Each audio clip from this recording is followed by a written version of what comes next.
right, welcome to the Prospect Podcast.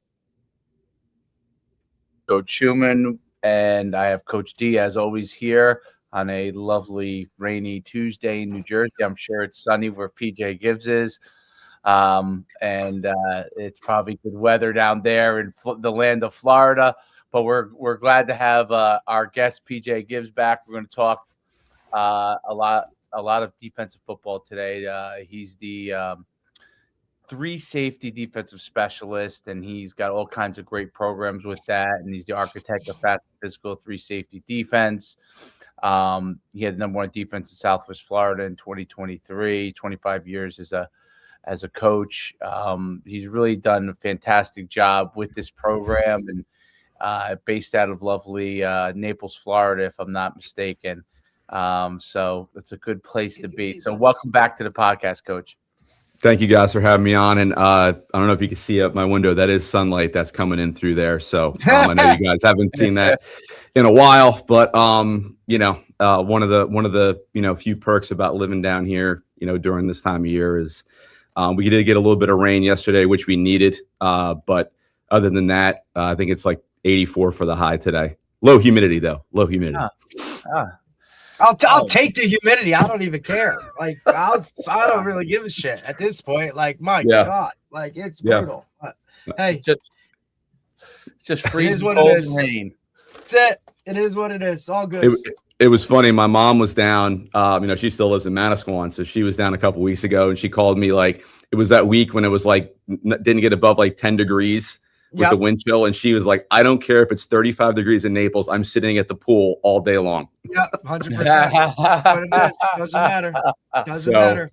At that point, but yeah, no, I appreciate you guys having me on, Coach. Yeah, so like you said, 25 years of coaching. Came up with this system in 2020 when I was a head coach for the Japanese national team, and I know we talked about that a little bit. Last time I was on, and just got off the road 2 weeks in a row speaking at the Nike Coach of the Year in Connecticut and Orlando, and I'll be heading out to North Carolina 3rd week of this month to go speak at the Walkertown Clinic and steal 2 days of spring ball with my brother-in-law. He's the assistant head coach at Wake Forest, so it's a win-win, for me. And just recently got hired last month as the new DC at First Baptist Academy down here in Naples, and Jason Cawley is the head coach. He's a longtime guy that's Army vet and been a head coach in Hawaii and Colorado and Alabama and North Florida. And I get to work for Mark Herslick, who's our athletic director.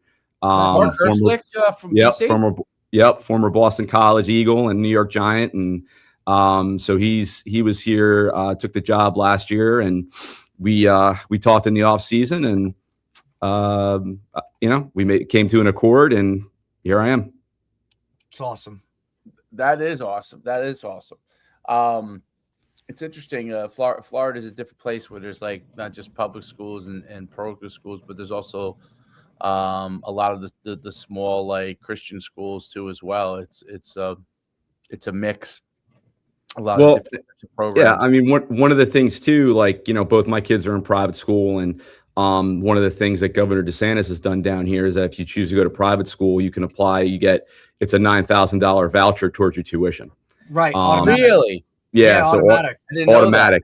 Yeah, automatic. So it's the schools, 20, you chop 9 off the top, and then if you need to apply for financial aid or what have you, or if you can make up that difference yourself. But yeah, if you want to go to a private school in the state of Florida, you get a $9,000 voucher. Yeah. What am I? It's one of the appeals. Yeah, it's one of the doing, appeals. Eric? I'm telling you. What are we doing? I already know. I know what I'm doing. I don't have a choice, but like, goddamn, like, but look, I'm like I said, my sister, like, she's making that move. Like, she'll be down there, like, very close. You know what I mean? So she's been down there with the kids the last couple of weeks, touring schools and doing all that stuff. She is. Oh, interesting. Oh, yeah, this is happening. I don't know if you guys have been following it all, but we have an amendment on the docket for November to get rid of property taxes, which will pass. I don't see it not passing. Oh, yeah, there's no way that does not pass. But the one thing I did, my father-in-law, they've been down here 2 years longer than us, but they owned a house in South Carolina and a house in Florida. And he did say probably what's going to end up happening is if you're a full-time resident, you're going to keep the no property taxes. But what they'll probably do in a year or two after this passes in November is that the people that are full-time residents, that's who they're going to hammer. Which they should, right? And rightfully so, because you can't look. I'm sorry, you can't live in the best of both worlds. Sorry, dude, it is what it is. Right. I mean, it's reverse seasons, right? So it's like the Jersey Shore right now in the summer with the traffic and the blue hairs driving sitting on telephone books. I can't tell you how many car accidents there are during season, man. It's crazy, but it is what it is. PJ, you have to decipher between the different types of blue hairs. The blue hairs you're referring to are the old people. The blue hairs that we see up here in the Northeast, a lot of times have a nose ring right through the middle and are yelling at people. So yeah. You have to decipher the difference between those people. Yeah. But I know exactly what you're saying. Wow, it's so interesting. It really is. It's amazing how two different worlds. That's it. It is. It is. It really is. Obviously, since you're from here, you know what I mean. So it's amazing. It's two different worlds. Let's talk a little bit about just kind of recap. From last time the 3 safety system, just so everybody at least has a baseline before we start to dive into it. And I also want to talk about, obviously, all the stuff that you're putting out there and all those kind of things. So I'd like you to dive into that too, because I'm familiar with some of it. I'm not familiar with all of it. So, dive into that a little bit. Yeah. So, I mean, what we talked about last time is, basically the system, when we developed it, was because of the fact that we're going to be undersized, have some more athletes on the field, and only had 5 days to get ready for a game in AT&T Stadium. So, obviously, having the guys on our staff that we did, having, Rich Reed, Bob Gennarelli, Mike Galos, LJ Clark, that always helps when you have, a couple Hall of Famers and a couple guys that are, head coaches to help you, develop that and ask questions, if you need to. But really for us, it's keeping the same personnel on the field, and getting speed on the field, and being extremely multiple, but multiplicity by simplicity. So for us, it's like, we're going to give you a front, but we're going to give you 6 or 7 different pressures out of it.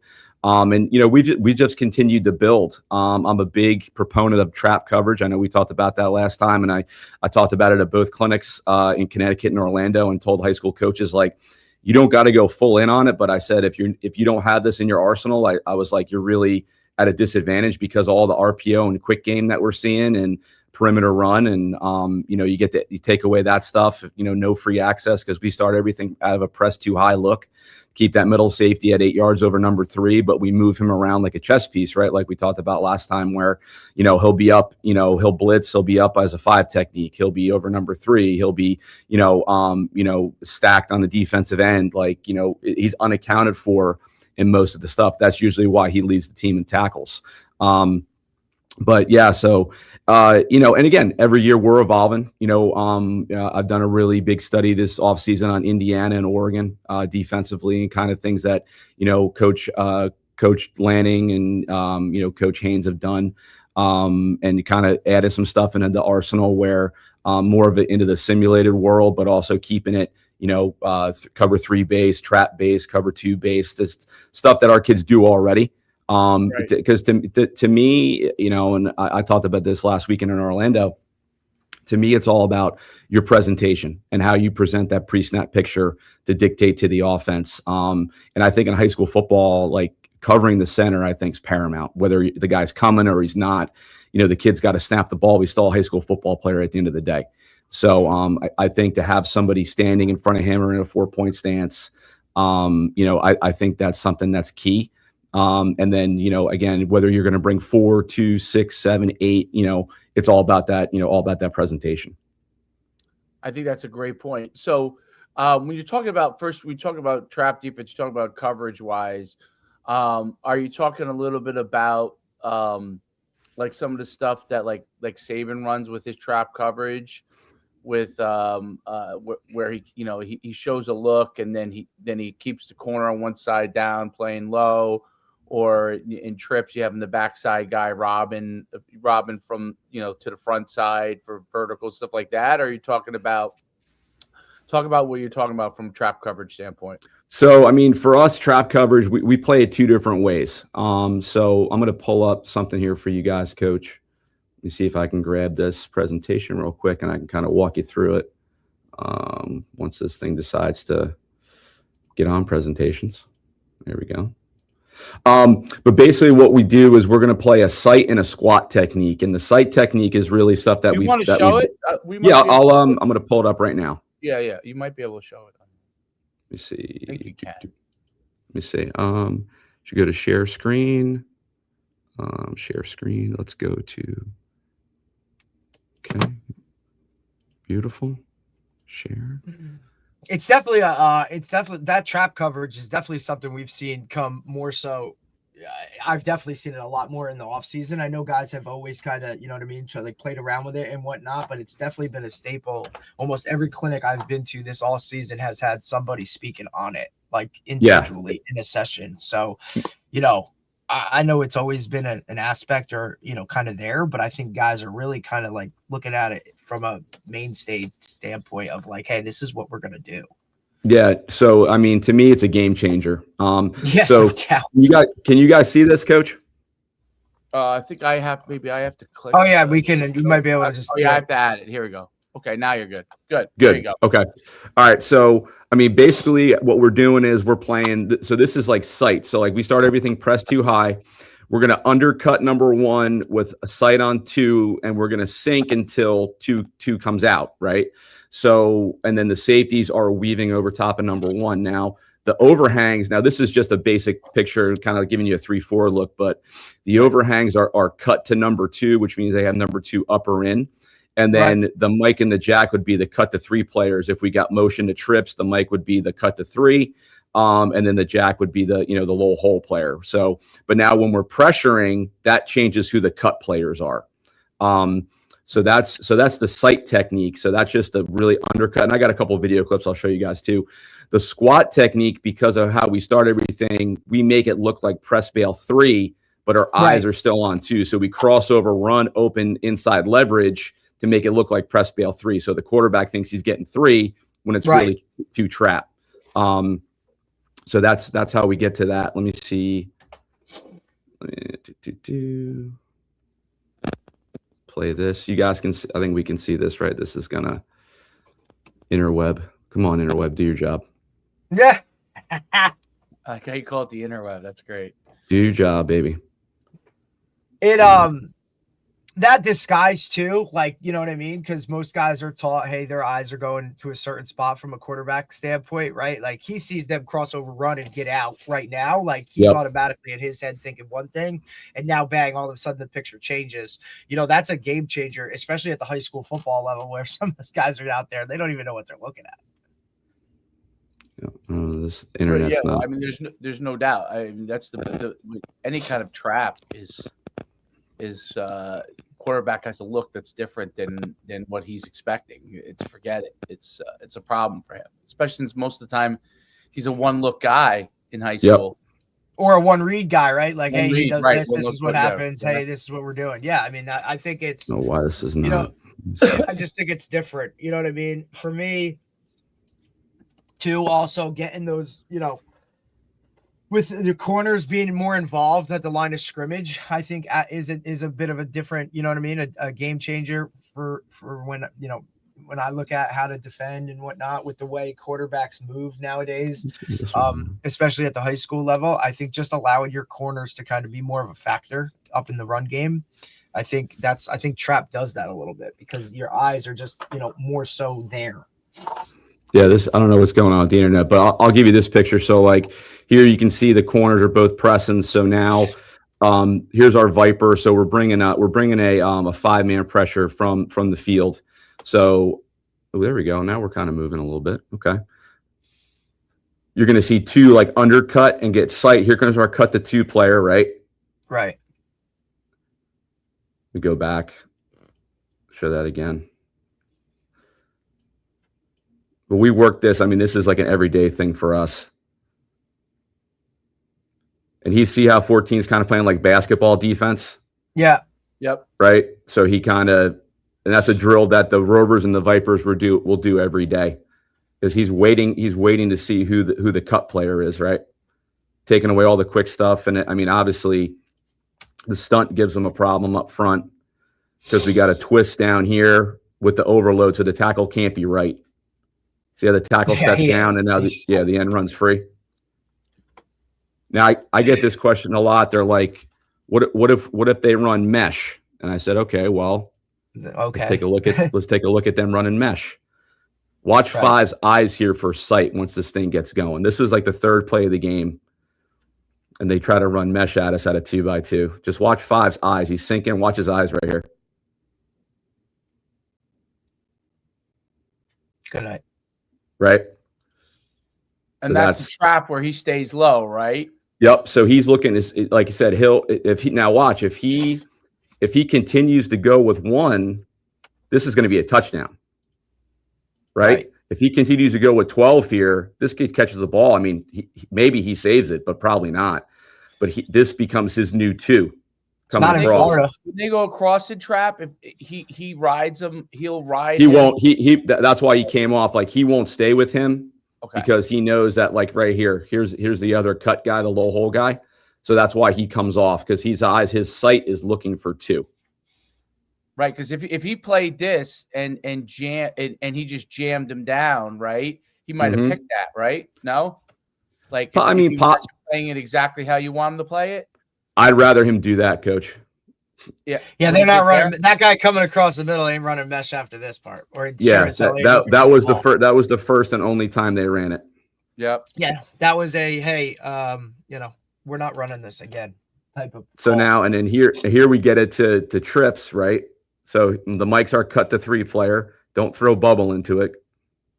Yeah, why? Yeah, especially that. Like that's a. And how would they play like that mesh that's run like as an intermediate cross? So that he's just gonna let it go. I mean, so if he gets like if it's a high like an over the top of him, we have the low hole guy sitting right there. Okay, so we'll be fine. Sitting there for that. Yes.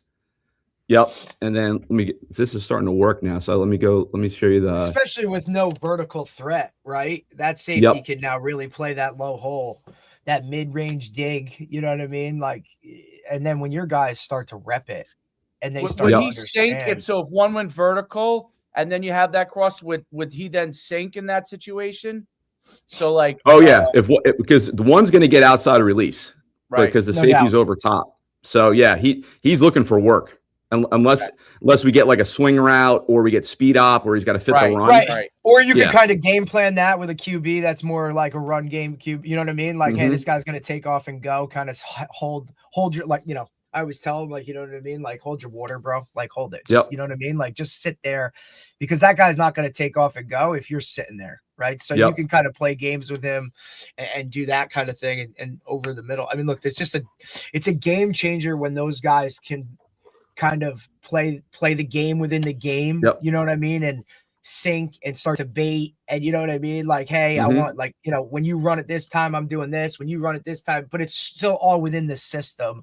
I think that's what's great about it is it allows, you know, it gives your guys wiggle room to kind of play within the system itself. And that's where I think, especially geared towards where you are, where there's so many athletes that have physical abilities that most times we just overcoach this shit. And it's like, dude, just go out there and do what you do. That's right. Within this framework, right? Like you're not holding them to like, hey, it's got to be this way, or you got to hammer on this, because we all know like in a game itself, that stuff changes. You know, like you can game plan all week for one thing and then get in a game and it's like, coach, this guy's doing all of this stuff, right? And it's like, it might not even be by design because that's just what happens in high school football. Not everybody's a 5-star out there that understands the game itself. There's no doubt. And like even here, like you see 3, it's just about showing up in the run game, right? Right. Nick's there. I mean, he's right there. Like go back a 100%. little bit. Like right here, walking down, run, boom, fit it. I mean, 7 makes the tackle, but Nick's there. Right. You know? Absolutely. You talk about baiting guys, coach. Here's Because look, I played. I'll always reference this. Like, I was fortunate enough, and this is college, right? But I played with a middle linebacker that he could cover that middle hole in a cover two, no doubt. Like, he could run with the back right down the middle. I mean, he would sink. He would be under digs. You know what I mean? So it allowed me as the safety now to play a certain type of way, knowing that. Like, my man in the middle was good. Like, we were okay. You know what I mean? Like, I had no issues. So I just allowing guys to now look. He was also 100 tackle guy, 3 years of college football. You know what I'm saying? So it wasn't like he was just a cover middle linebacker, which and wasn't personnel. It allowed him to stay on the field, whether we were base, whether we were nickel, whether we were dime, like whatever it was. He was always a guy that was like, okay, you can play this, right? And I think in high school, you have some of those guys that are your tweeners or your more athletic guys that can cover, but they can also, you know, play tackle to tackle as linebackers. I just think we've seen the game transition. I mean, look at your Manasquan teams, right? Like, they were built to stop the run, right? And that's just kind of what it was. But you look at it now, and a lot of defenses are structured where those old school outside linebackers that used to have neck rolls and do all those things, like, they're more like safeties or DBs now, you know, where that's why I think a lot of guys have gone to that, you know, almost 3-4, or they've gone to 4-2-5s, or they're personnelling it a lot more. Because at the high school level, to fit your typical 4-3, 4 big mollies up front, right? 3 downhill linebackers. Like, I just don't think kids are built like that. And they're sure as hell not coached like that. You know, with the world of 7-on-7 and flag, a lot more guys are covering than they are tackling. Oh, yeah. There's no doubt. I mean, like I said, like, going back to your point before about baiting, I mean, this end of the half right here, he baits this throw. Oh, yeah. Boom. Lights out. Good. And those are that's it. And look, I want to preface this. The hardest tackle to make is an open field tackle like that, where a guy has two-way go, right? Yep. Offensive coordinators teach, throw it out to the swing, throw it to the RPO, let us take that matchup of one-on-one in space, because we think our guys can make that happen every single time. I think it's why stressing, you know, vice tackling and rally to the ball and all those kind of things, because one-on-one in space, there's no worse feeling in the world as a DB than seeing that, right? Because you have a two-way go, it's one miss and you're out the gates. It's hard to coach that, though, right? Because just with the time we have and all of those kind of things. Talk about that a little bit, Coach. I'd love to hear your take on tackling itself and kind of what goes into how you teach your tackling. You know, what are you doing from, you know, a structure standpoint? How much a week do you tackle? I know you're going to a new spot now and whatnot, but like, how do you kind of, in your perfect world for a DC, you know, how would you teach tackling up, and how often would you do it? I mean, so we do, Tuesday is our tackle circuit day. So we're going to do 3 stations. We'll rotate them. We get the garbage cans out. We do profile fit. It's almost like a conditioning drill for one of them.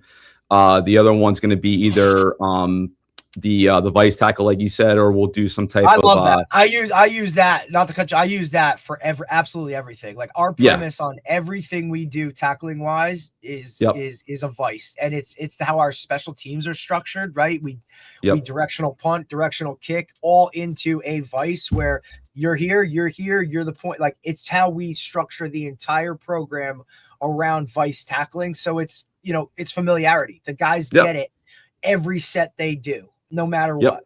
I think it's just something that's, you know, we really drilled it home last year, and I'll tell you what, it eliminated a lot of big plays on our end, you know? Yeah. I mean, I think that we do that, and then we'll do something with the ring where we do some block destruction with the hand shield, and then fit. And then the third station will always be, we take the agile pad, and then we get them in a 6-point stance, and we, you know, go right shoulder, we roll, gator roll, and then we'll have a cone 5 yards off the line. They have to drive the bag through the cone. So what it's doing is it's giving your body muscle memory for when you make contact, that you're not doing this and falling off. So that, and then really not in the spring, what I also like to do, I usually do this Wednesdays, is love how we'll you get the high jump mat. Spring, by the way. Yeah, must be nice spring. Yeah, I know. We get the high jump mat, and we'll have the kids take their helmets off, hold a hand shield, and just full on right shoulder tackle. take the guy to the mat. So like, again, kids that haven't done it before, they get the feeling of This making is what the actual, or if kids that haven't got hit before, this is what it is. So like, I'm very much because to me, like, we're going to hit an inside run, whether it's stud or full. We're going to obviously hit in team, whether it's stud or full. So like, I'm all about teaching the techniques with minimal contact on the body. And we've been successful, implementing that system. I've been doing it now for 8 years. So, but Tuesday tackle circuit. And then in the spring, we'll do something on something Wednesdays. But, with the technology today, like, it's stupid. It's awesome. We'll coach it on film. Like, let's get reps. Especially when we get into the fall down here, the freaking thunderstorms and the rain, and you never know. We could get rained out 3 days in a row in game week. You know what I mean? And we're just walking through in the gym, and but it's like we got to go, we got to move. And that's a testament to the head coach and how we organize practice and the periods that we're going to do. But coaches got to be on point. Like I'm fortunate enough, I got to hire my staff. So I got three former players of mine that are going to be working with me, and I'm super excited because I want those guys to go on and be coordinators someday. So it's our job, man. Yep. So to answer your question, that's kind of how we do it. Do you teach what is the angle and style that you teach from a tackle standpoint? Are you using the rugby tackling style? Yeah. When you're front facing on the side, are you doing and then you're gator rolling if you behind? Yeah, we're all leveraged. Like I talked about it about like guys will come watch practice and I'll have the DBs with their helmets off doing tackles on the mat, and it's like, well, why do we need a helmet? We're not using our head, right? Because they look at you like you're crazy. Well, especially for the heat down there, you know what I'm saying? Yeah, like that just adds another level. But yeah, it's all leverage based. Yeah, it's all leverage based. Near foot, near shoulder. And one thing we do is like we'll do pursuit at the end of practice because I want them doing it when they're kind of drained. So we'll do a 5 to 7 minute because again, we stress havoc, we stress relentless pursuit to the football. So we're going to do it when the kids are a little bit. So now when we get to the fourth quarter, it's nothing to those guys. Right. And especially the athletes, right? Like they got to be running and moving and going and on a constant basis. Like they're coming from space, right? They're not just sitting, waiting and, playing for what you see too. Cause I'm sure majority of the teams you see are some type of spread, whether it be 3 wide, 4 wide, you know what I mean? Like this isn't, I'll keep referencing Manasquan, but this ain't, 9 bodies in the box and bang away and here we go. You know what I'm saying? Like it's a little bit of different of a style of football down in South Florida. Like that, you got to be able to run. And again, with the heat and all that stuff, I mean, mandatory water breaks in the first quarter, right? Like you have to be conditioned like that. Camp in Florida is very different than camp in New Jersey. Like, let me tell you, my first camp when I was at Gulf Coast High School, I remember it was July 2015. We first moved down. I stepped on the field, man. Shit. It was like that pork roll and egg on the freaking grill, man. I was smoked. No, I'm but it's something that like my buddy that's in at American Heritage talks about it all the time. He's like, Derek, it's just a different type of thing you have to deal with. But these guys are so conditioned and used to it. It's not such a shell shock. Their bodies have done this for years and years and years. I mean, you're talking about it right now. Like your kid's gonna go out and practice 2 nights a week for tackle football like next week. You know what I mean? Like they're in it, ready to go. That aspect of the conditioning, when we say conditioning, it's different down there. It's why, a lot of teams, NFL teams going to play Miami or Jacksonville in September is a different beast, right? Like going down there and playing the University of Miami in college or when teams come from camps and whatnot that aren't that humidity of South Florida and all that, like it's different. And your bodies need to understand that. Coaches need to understand that when they're planning it out and conditioning, because you can't be on the field for 3 hours just going through it full gear. Like, not how it works. We didn't do that when I was playing and coaching at Manasquan. Coach Kaboo never wanted to be on the field for more than an hour and 45 minutes. Quality over quantity, right? Like absolutely. you have to be structured The guy that I think does it the best is, Monken at West Point. The structure of his practices and what they have to get done in a short period of time, just based off of all of the other stuff that goes on for being a cadet at West Point. The efficiency with which his staff and everybody operates, and the players are so programmed to kind of how they go from segment to segment to segment to just ripping through reps. You know what I mean? Still getting, an astronomical amount of plays within a small window, and Dave can attest to this. Like we implemented the go routes. We bought the go routes, oh my God, like easily like have chopped off time and amount of like, just because the kids now can just, it's right there on their wrist and they're good to go. It's around their waists. You know what I mean? You're not running back to the huddle and, flipping through cards and whatever. The efficiency with which, practices now run and the structure to it. It's just been an absolute game changer. I hope more guys invest in it. Dave utilized it for his youth team, and he loves them, right, and whatnot. It's just a really good aspect. We use the and I've used it for my son because I coach the flag football team. I got a Coach Pad sponsorship with Coach Pad 2 years ago, the AFCA, and we use it for practice scripts. I use it to draw plays up for flag football. It's the best. Yeah, Jason, those guys do a great job. But I just put the plays on their wrist in flag and for our 7-on-7 club, it's what we do, right? Like the kids look at the wristband, and I bring the kids over in the huddle, and there's some guys that you get the dads that think they're Lincoln Riley and Steve Spurrier with this guy. One guy a couple of years ago had like a play sheet like the size of Sean Payton's in the AFC Championship game. It was like 7 U flag. I'm like, come on, bro. Like what are we doing? Coach, we talk about it all the time, especially like right in their wrist and go. When we run our our flag leagues and whatnot in the summer and stuff up in Middletown, and it's just God bless you. God bless your souls. Oh, listen, Coach Shoes really, after coaching in high school for so long, and then him making that transition to youth football a couple of years ago, I think for him, and I don't want to speak for him, but he'll attest that youth football is a different animal. I noticed the picture in the preview. His hair was a lot darker and less gray before he got into the youth football space. That might have been just because I was dyeing it back then. Yeah. I had the just for men. I had the just for men look. I would love to blame it on that, but I think I had the just for men look. We have these kids. Derek, we have these youth kids like posting edits that they're transferring different youth programs. Yeah, no doubt. What are we There's doing? no doubt. That's crazy. And here's the other thing too. I know, and it's something that's starting to come in the private school world a little bit up here in Jersey, is that the NIL stuff that has trickled to high school. And I know Florida is a state it's legal. Like you can do it. There's some parameters, but yeah, go ahead. I just look like, you want to look at like first example, like you look at Malachi Tony, who's now, you look at his NIL deal at Miami.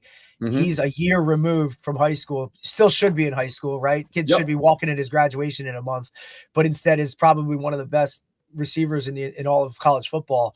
Yeah. And it's now trickling down because those guys, I'm just telling you, like, and now their NIL deal, now it's like, okay, well, I got this in high school. You know what I mean? Yeah. Like, how do I transition? And look, I know you can't use school logos, or you can't use it for transferring purposes or whatever. They want to put some of that rhetoric in there, but look, you get that third uncle that all of a sudden, you know what I'm saying? Like here we go. It's just crazy.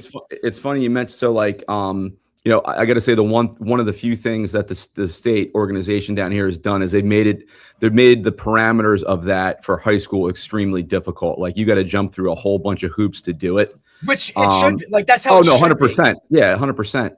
And then like you'll get your time to get paid, bro. You know what I'm saying? And I understand it, but for being a good high school football player, all of a sudden you're making like a couple grand doing whatever, or hey, it's going to turn into this. Like, let's keep the focus on the football stuff. High school got to stay more like college used to be prior to all this, stuff. No doubt. No doubt. But like, it's just, and you talk to a lot of high level coaches that are in it, You know, Yeah. I mean, if you're telling me NC State ain't dealing with it, like we're turning a blind eye, right? I mean, Yeah. You know, certain institutions obviously have certain things about it, right? And some of the parameters and whatnot. I mean, I think Dabo is one of the most vocal on like, hey, this transfer world and all this kind of shit. Like, we're not playing this game or whatnot.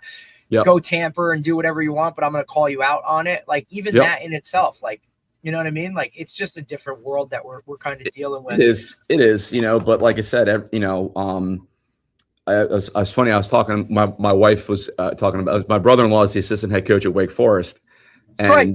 And look at that.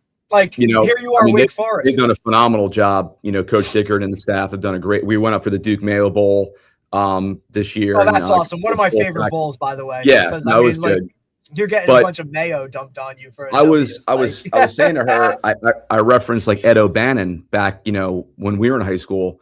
Right. And I said, all they had to start doing was if you put a jersey out there with, you know, Schuman on the back, you give him a cut or, you know, whatever. And then with the video games, give him a cut, you know, but then it just built up and built up over years, you know. When they started paying the guys for NCAA football, like that was the really kind of like the big transition to like, okay, this is going to turn into a business real quick. I mean, look, you remember guys getting fined for like giving kids like a bagel with cream cheese, like, you know what I mean? Like all this, the crazy little nonsense. And now we're looking at deals that rival first round draft picks. Like, why not, and that's why guys are, they're staying in college. But one of the best lines I heard from Ed Orgeron on a podcast was the bag man used to come through the back door. Now he just walks in the front door. 100%. Right? Yeah. You know, there's no doubt. I mean, it's the movie Blue Chips before it was, right? Like, you know, I mean, tractor. Like a tractor? The tractor, Neon Bedeau, get in the car, you know, all that stuff. Fully loaded Lexus. Fully loaded Lexus. Yeah. But speaking of, you know, I've started a podcast like 2 weeks ago. I'm almost at 600 subscribers, which is awesome. Putting content out there for my defense, trying to get high level guys on to talk about. Like today at 11, I'm releasing the podcast with Tony Anise, who's the head coach at Ferris State, who's won. I mean, gazillion national championships. Guy's been successful everywhere he's been. So, and then, you know, I got a bunch of guys still, like Jason Mons I talked to, who's the tight ends coach at Arizona State. You know, he's going to come on, and Coach Brown will be on, and a bunch of other guys. I don't want to spoil the surprises yet, but I got some really good guys coming up, and it's cool because it's like, no, it's awesome because I'm just following your guest list, and everybody that you have on, like, I'm just sending a message to, like, hey, buddy, like, come on, because I'd like to further the conversation. It's awesome. It's something that Dave and I have talked about. Like, guys are so willing to come on and talk. Like, it's not like we're all holding secrets and we don't want to like our guests across the board, coaches, strength guys, like whoever we want to get on, they want to come on and have that conversation and talk, you know, about it, right? It's another avenue now where it's one of those things that social media has really, really aided in helping and kind of done a really awesome service for all of us. Because look, even you posting like the amount of content and stuff, like, and for what like Dave posts, you know what I mean, across all the social media networks, like it just allows guys to get really good information, you know, and then they can go and use it, or they don't have to, right? Because we take something or not from everybody. I just love it that everybody has the ability, if they want to, take that next step and produce the content and put it out there for everyone. 100%. It's great. Quick question, Coach. So you were talking earlier about the going back to the defensive stuff on the trap defense. What do you do as far as like with trips? Do you take your backside safety and poach the front side? Do you have him? Do you do multiple things with him where he plays down low on the one receiver side and Rob's over there? What do you do with that when you get like stuff like trips or multiple receivers to one side? I mean, we'll do. Yeah, I mean, like we'll do a couple different things. Like obviously, we don't want to stress out the guys that can't run with three down the middle if he goes vertical, or if we get switch verts, right? So we're going to pressure based on formation. We'll trap it where, you know, we'll have an inside pressure where the Viper but the nickel will run with 2, and we'll push the rover, the middle safety, to run with 3, and then still trap the backside 2 over 1. So we're 4 over 3, 2 over 1. Also, we can make a box call where we play a trap technique with the corner, and now the Viper is going to sit almost kind of similar to like just a straight cover 2 drop.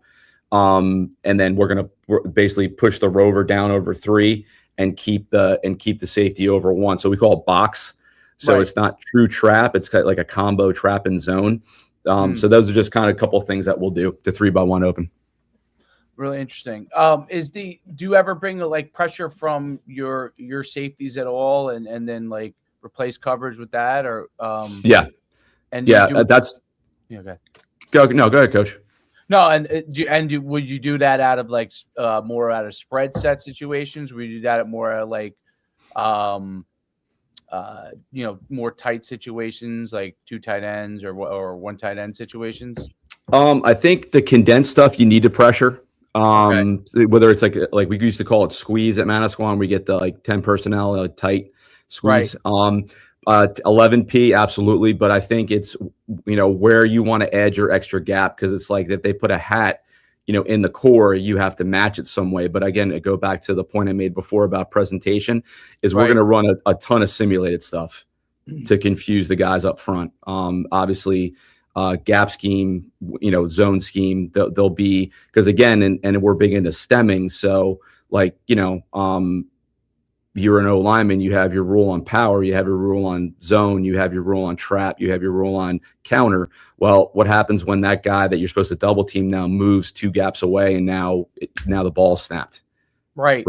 So that's kind of that's always been my philosophy with this, is like have an ever-changing picture, but also too, like, we're going to give you the same look and have 5 or 6 different pressures out of it. So you can't say, hey, they're in this front, this is all you're getting. It's just like the offensive guy that has 8 million formations and runs 4 plays. I still have to be able to have my kids line up to it, right? But now I'm flipping the script, right? I'm going Cobra Kai on them, right? I'm gonna give you one look, but have 5 or 6 different things out of it. So now you have to spend extra practice time, no doubt, getting ready for it. No doubt. I saw. So this year, like we do a podcast. And I love that. We do a podcast with where we cut, like I played at UConn, and we cover like UConn football and stuff. Mm-hmm. And one of the things that we like, they tried to do a lot of like, I don't know if it's exactly I don't know if it's a 3 safety defense or not, but they would do a lot where they would try to roll the safety down either late to rob or to bring some sort of pressure, and they would get caught sometimes. You know what I mean? Mm-hmm. Like, so I was trying to figure out like what would be a better solution to what they were doing. Like there were certain games, I mean, they had a really good year, but I felt like sometimes they would, and it may have been a limitation on the defensive backs. You know what I'm saying? Obviously at the higher levels, sometimes you have limitations as far relative to everybody else. You know what I mean? Like obviously if you're high school players, they would be studs, but relative to everyone else, maybe they had some limitations, which is maybe why they were doing it. And probably in front and in defensive line space, that might have been the case. But they would try to so mask and bring like one of the safeties down late, and they would get caught a lot with like power read and some versions of that. They would get themselves caught. Sure. And then and be like, I don't want to say they were out of position, but either late to the party and they would get gashed. And sometimes they would do that, and then people would bring 3 back across, meaning low, middle, high to that one safety side with the one corner, right? If they were trying to trap or something, and they would get caught.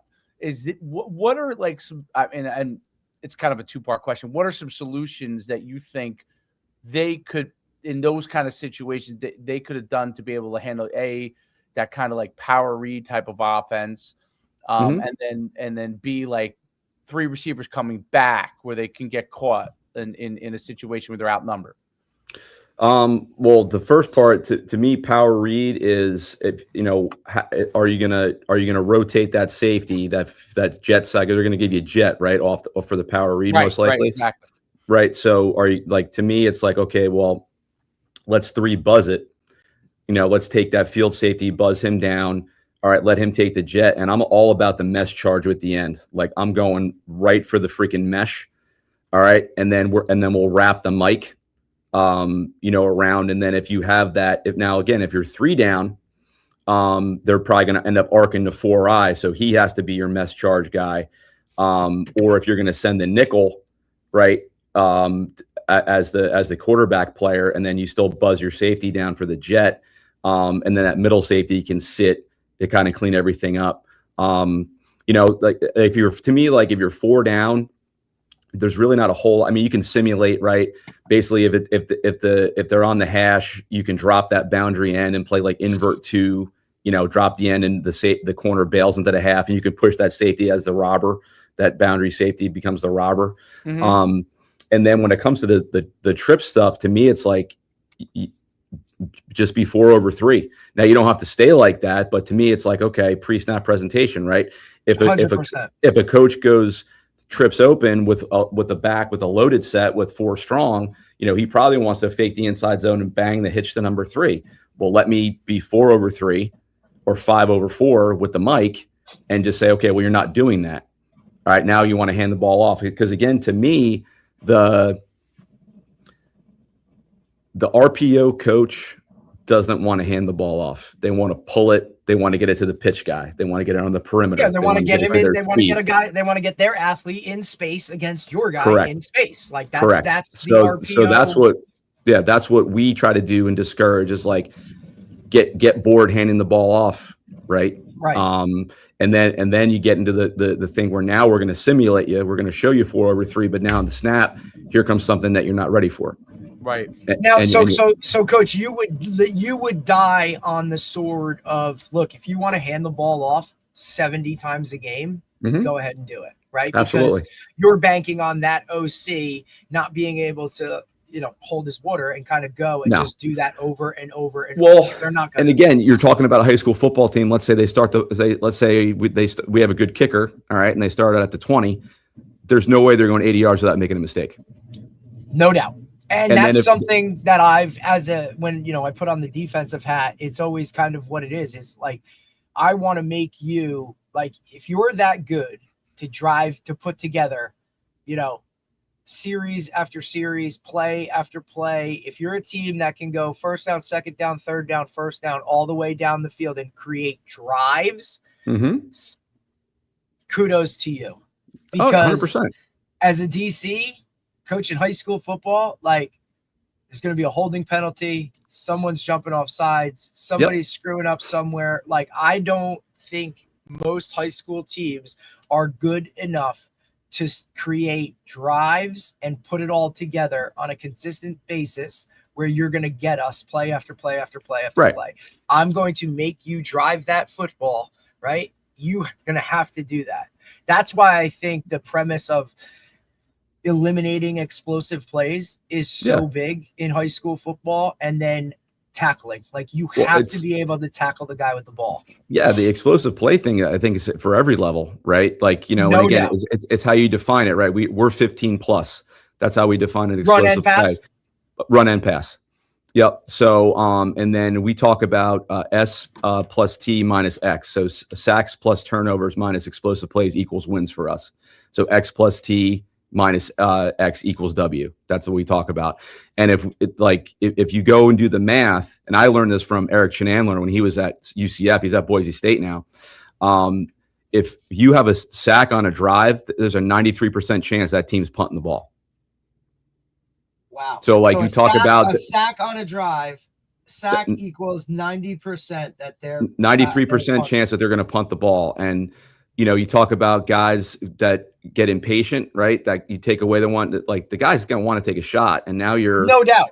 And again, we're not a zero pressure, praying to God that we get there. Like, we're trapping you, we're Tampa, we're fire zone, and we're match 3, we're bracketing. Like, we're going to try to have our best answer for what we're going to see. But and again, we stress the havoc rate stuff and. Yeah. I know you. I remember when you put that out a couple years ago. Your havoc rate and that formula that it was created. Have it great Explain was that? yeah. Explain it again, Coach, because I think a lot of guys would love it, like when they really kind of see what it is. It's not mine. Coach Brown came up with it. I asked him if I could use it, and he gave me the blessing to do it. So, Don Brown, dude. Yep. He is on a whole different level. I remember sitting in the clinic listening to him in Greenwich, Connecticut, right? And these guys, you looked around the room, and he was talking X's and O's, and it was like foreign language. Some of these youth guys are in there looking around, going, "What the hell is he talking about?" You know what I mean? Because he's just such a savant. Dude, it was hilarious. I'm telling you, these dudes were like, I'm hungover and now I'm in, this is like AP chemistry. Like, what are we doing here? Because he was up there and he was firing away, you know what I mean? Like talking about all of his stuff. So, and I know he used this a lot when he was at Michigan with Jabril, right? Because Jabril was such an X factor, Jabril Peppers. He could do so many things. And obviously guys like Rashawn Gary, who you see are now in the league, right? Like I'm referencing the Jersey Cats, but he always kind of had those extra athletes somewhere on the field to create this havoc, right? Which is now he turned it into a legit formula. Which go ahead, Coach, explain it a little bit. Yeah. So for the game, you take your sacks, your TFLs, your interceptions, your fumbles caused, and your third down stops, and you divide it over the total number of snaps you're on the field for that game. So sacks, TFLs, INTs, fumbles caused, and what was third the down last stops? one? Third down stops. Third down stops, right? And you divide that over. So if you're on the field for snaps. if you're on the field for 50 snaps, that's what you divide it by. How many, and I know you see a lot of spread, speed, fast, right? As a defense on average, what are you seeing? How many snaps is your defense getting a game? High school-wise, obviously. I mean, honestly. Because I always think that's a big thing. Yeah. Right? I've talked about it with Dave. As an offense, how many plays do we get? Because that's where, or how many drives where we get. I think for us this year, we were almost like, I think it was almost 5 to 6 drives, maybe a half, if that sounds right. And you got to get Bilodeau to get his stuff together, man. You guys should have 9 or 10 drives on offense, bro. Dude, I'm telling you, buddy. Like that's my guy. That's my guy. Oh, Bilodeau. He's the best. He's one of the best, man. A man squad guy. He's a good dude. It's awesome. People were shell shocked when they're like, "Wait, this guy's won how many state championships in basketball?" And he's your OC. I'm like, yeah, that's why we're Look, it's really awesome to see guys that can do multiple things like that. He's a good dude, man. Really good dude. But we try to, I mean, ideally under 60 for us, because once you get over 60, that's when bad stuff happens. No doubt. What about you, Dave? How many drives were you seeing youth football wise? Like, a lot. Because you play what? You play 4 quarters, correct?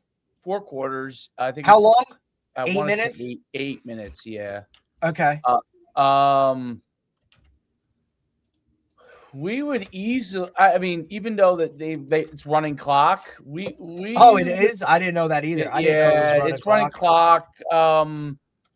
But we would be in a situation where we probably. I'm trying to think now. We would probably be able to get at least, even in the games that we like when we played in like that championship game. Right. I would say even there, we probably still got six drives and a half at minimum. Right. But that team slowed it down. Maybe we had 5 in that. They slowed us down a lot. But usually we probably would be at least 8, maybe 8 to 10. I would say 8. But by the time we were on the 5th drive, it was usually over in a lot of those cases. Right. Because we were up a lot of times, just the levels of different teams. But we could easily get 8 drives. And if we were like a regular high school game, I would say, you know what I'm saying? Right. But we move really fast. We're really, really fast. Like, which I think that's probably what you see a lot of, right, PJ? Is you see spread, no huddle, on the ball, we're going. We see. Am I wrong in thinking about that? We see more hurry up and wait, like hurry up, get to the line of scrimmage, look over to the sideline. Do you find that easier to stop, or do you find that hurry up. I seen It's a good question. It's a really good question, Dave, because you see a lot of guys doing it. Hurry up and stop is so slow. It does. Oh, you know it where does. I was at a clinic last week. I listened to TJ DiMunzio, who's the OC at Lafayette, right? Oh, yeah. He was a Monmouth guy, right? Like he did a lot of line up on the ball, look to the sideline, right? Mm-hmm. Like, and we're good to go. Or hey, you're good, or hey, no, we're gonna change it up. So on the flip it on the other side, TJ, right? PJ, do you understand? Look, I got TJ and PJ mixing them up now. Do you check when they check, or do you just, you know what I mean? Like, how does that work with you? Like, because that's high school wise, like, you know what I mean? Like, you got to be attention to detail oriented if you're going to play that chess game. Yeah, I mean, we're more because we're so formationally based in what we do.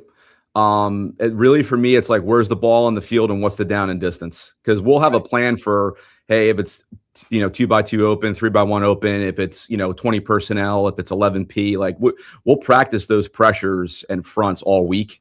And really for us, if we're going to see a team that that is like really up tempo, I go back to what I learned from like Coach Cahill and Coach Price when we were getting ready for Edgerly at RBC. Is we'll have multiple huddles, or we'll set up multiple sets of garbage cans and just move down the field, because Frank was so up tempo. My last few years in Jersey when we played against them, we would have 2 huddles ready, with the scout team. So that's kind of the plan. But like I said, we're so formationally based. Like, really, are they formation into the boundary? Are they on the hash? What's the down and distance? And that's going to dictate what we'll call. And the thing is, we're so one word call oriented. Like Seattle means, the front, the pressure, the coverage. Like, I don't have to call 8 million things. Like, the kids know. Like, we call Raiders, this is what it is. We call Star Wars, this is what it is. Like, they know. Because that's how we practice it all week. Right. Interesting. Do you use any tags ever, like tagging a guy that you want to go in a situation, or do you keep it structured like that you based off of your one call? I've done it, but really we've just kind of done. We just kind of do what we do. Unless they flip something where, like, we don't want to flip guys, then it'll be an auto check where that guy on the other side now will go, as opposed to into the boundary or whatever. Like one of our pressures into the boundary is Vortex. Vortex is for the Viper, and we have a twist game, and we play robber coverage behind it. And then, the tag, if they were to shift the formation to the field, we could go Panther, which is the same pressure, but it's the passing string to the field. So that's just the difference. I was thinking, like, with teams that do the no huddle, where they come to the line and then they check and look over. My thought process was that, like, if you are equal athletically with them, at least, or better, that over the course of the game, that puts a lot on the quarterback, to me. Like, not that it does. You know what I mean? So defensively, anytime you throw start to throw a couple wrinkles, he starts to see, to me, maybe see shadows on this stuff, because seeing ghosts. He's relying so much on the check, right? From the OC, and the OC to be the genius, quote unquote. Instead of being able to execute, going through your reads. You know what I'm saying? Like, right? I'm just curious your thoughts on that. Like, because to me, like, as a guy who was once more of a defensive guy, is like, I would love for a team to stand there and turn and check. That was huge with Oklahoma. Was that Lincoln Riley or Stoops? Lincoln. No, that was Lincoln Riley. Yeah, that was huge with him for a long time. I don't know if he does that anymore at USC. but for a long, bless you. But for a long time, that was huge with him. I remember that right there. That was like a big thing. Well, I also think too, especially at the high school level, Dave, right? Have adapted to that. I want to think that the philosophy is like, hey, I'd rather put the onus on, myself as the coach making the call, rather than on a 16-year-old high school kid out there trying to do this, do that, whatever. Now, obviously, as you get to the higher levels, right, even in that aspect, to ask that guy to make the right check or make the right call, no matter how much you present, no matter how much you coach it up and put them in those situations. Like, that's still really, really hard within a game situation. I feel like it should be bullets are flying. Thing. Yeah. Correct. Right. Yeah. Or, hey, if we get this look, right, and this is kind of what it is. But even with that, like you said, coach, like it's disguise. We're doing this. We're moving. We're changing. They don't even know what you're doing anyway. 100%. And now you're going to. I don't like about it. Like, you don't even know what they're doing. And in college, I get it more because you watch so much film, right? And you watch so much film, and the coaches watch so much film. Maybe there's a good amount of instances they get themselves into a better play. Maybe not. I think defense have adapted on that. I think in high school, if you're doing something like what you do, where you're disguising stuff, and they don't really know what's going on, and they might just check right into an interception. You know what I'm saying? Like, so they don't know exactly what you're running anyway on defense, and it's a disguise-based defense. I feel like it works best against a very vanilla team. You know what I mean? That kind of defensively, like a very vanilla defense, but teams with athletes and people that have people coming from all over the place, you don't know where they're coming from. You're creating craziness. You're creating chaos in an already chaotic thing. You're just doubling down on it. Like, I'll leave you guys with this because I got to run to another meeting. But you're big time now, PJ. No. This is not big time. I'm teasing. I'm just a slap from Lakewood Road in Manasquan, New Jersey. You're all right, buddy. So, like, kind of what we do and what is we're always going to get that press too high look. So you can try to check whatever you want. Like, we're post snap rotation to whatever we do, unless it's like third and a mile. So, but yeah, I mean, it's whatever works. Like, I'm not going to stress over it. Our kids are going to be prepared. I think it's when you feel the pressure is when you're not prepared. And I think it's when the heart rate goes up. I think that's, when you're not prepared, that's paramount. But I appreciate you guys having me on, man. I got advisory board member I got to meet with here. Go do it. Congrats on the new position, man. All the stuff that you've been doing, it's awesome. It's good to see you. Obviously, if there's anything we could ever do, or you know what I mean, like whenever we want to hop on and let's subscribe to the YouTube channel. Let's subscribe to the Coach Gibbs Defense Lab. Go ahead. Yeah, Coach. You need to. Yeah, Coach Gibbs Defense Lab on YouTube. Subscribe to it, and any 3 safety stuff, the fbcoachgibbs.com, or hit me up at my email, pgibbs8424@gmail, and we'll roll. Awesome. Thanks so much, Coach, for coming on. We'll see you soon. Thank you, guys. Brother. All right, good. It's always, I love it. I a lot of great questions. I also, like, I think it's just such a, I don't know. It's a new spin on a defense, right? I'm sure guys have always tried to play with it or whatever. I'm not saying it's like the end all be all of like what I would go to and do it based off of like, the teams you play and all that kind of stuff. Like, I love it as a wrinkle. Yeah. It's a great it's something extra, something different, right? That can really kind of just give a different picture to an offense.